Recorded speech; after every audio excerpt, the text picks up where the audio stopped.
J'ai la drépanocytose, donc c'est une maladie qui est génétique et qui fait que les globules rouges sont en forme de croissant. Ça fait qu'ils circulent mal dans les vaisseaux sanguins, ce qui peut provoquer des crises.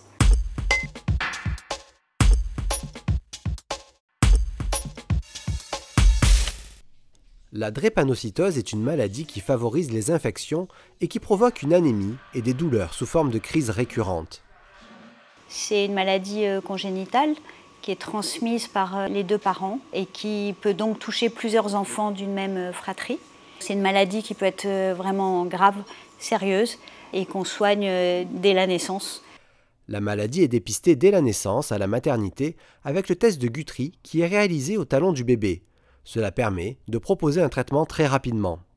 À partir de 2 mois, en fait, on commence un traitement préventif contre les infections. On fait le schéma vaccinal renforcé parce qu'on sait qu'ils vont être plus fragiles à certaines infections. Et on leur donne aussi un traitement donc oral et surtout un suivi très régulier, rapproché, sachant que les premières manifestations se font au bout de quelques mois. Ça peut être très variable selon les enfants, mais on peut avoir une anémie assez précoce à partir de 6 mois ou des crises douloureuses. Afin d'éviter les crises, les traitements doivent être pris correctement. Comprendre la maladie et savoir la gérer très tôt est essentiel pour les enfants.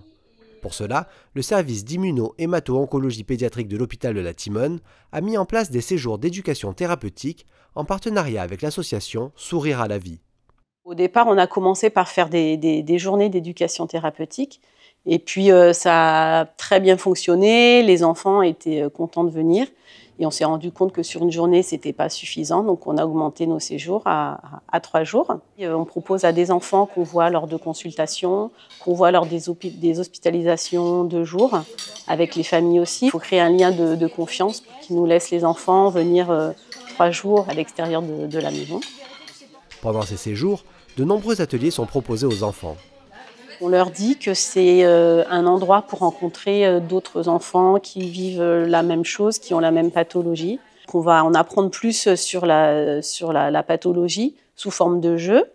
Donc on fait des ateliers plutôt ludiques sous forme de jeux de société, style Trivial Poursuite, en plus simple, mais avec des questions axées sur la drépanocytose. On va faire des ateliers de sport adaptés avec une enseignante en APA. Puis des ateliers aussi de détente, de sophrologie, de yoga pour leur apprendre à gérer le stress et la douleur. Pour les enfants, c'est aussi l'occasion de rencontrer d'autres jeunes avec la même maladie et d'échanger leurs expériences. Ça me permet de connaître plus de monde qui ont la maladie, d'en connaître plus sur la drépanocytose et de faire un peu d'activité sportive. On se fait des amis et après on passe des journées incroyables, on rigole, on mange bien, on dort bien, tout se passe bien. On est réunis avec des enfants qui ont la même maladie, du coup ça nous aide à s'exprimer sur ça, justement, et à comprendre plus mieux le traitement, comment ça fonctionne. Du coup c'est bien. Vu qu'on est tous ensemble et qu'on rigole, ça nous rapproche nos liens et tout. Je suis venue ici pour les 3 jours. Et on fait du sport, on mange des trucs délicieux. Et aussi, je dors seule sur mon matelas. Le but de tout ça, c'est déjà qu'ils comprennent leur pathologie, qu'ils arrivent à mieux prendre leur traitement, puisque le problème, c'est l'observance médicamenteuse. Déjà, les aider à comprendre à quoi sert le médicament, comprendre ce qui se passe dans leur corps. Et puis, ils ont surtout besoin de se sentir comme les autres.